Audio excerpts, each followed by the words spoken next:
வணக்கம், நான் doctor Arun, joint replacement surgeon, Kavan hospital, Arur.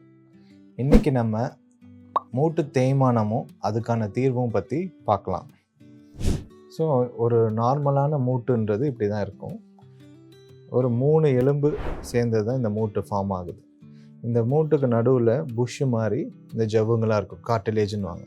இந்த கார்டிலேஜ் வந்து பல வருடங்களாக இப்படி தேய்மானம் ஆகிறதுனால என்ன ஆகும்னா கம்ப்ளீட்டாக வேர் அவுட் ஆகிடும்.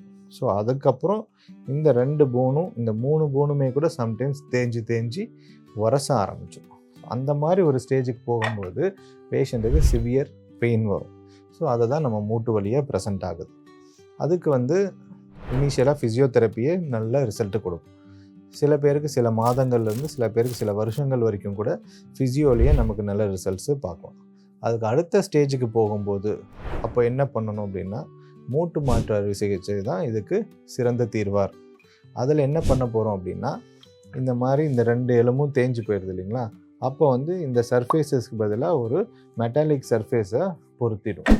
அப்போது வந்து அந்த உரசுகிற சர்ஃபேஸஸ்லாம் வந்து நார்மல் சர்ஃபேஸஸாக மாறிடும். அப்போது என்ன பெனிஃபிட் கிடைக்கும் பேஷண்ட்டுக்கு அப்படின்னா, pain free life and returning to near normal activities. இந்த 2 பெனிஃபிட்டும் மூட்டு மாற்று அறுவை சிகிச்சைனால் மட்டும்தான் கொடுக்க முடியும். ஸோ இந்த இன்ஃபர்மேஷன் யூஸ்ஃபுல்லாக இருந்ததுன்னா நம்ம பேஜை ஃபாலோ பண்ணிக்கோங்க.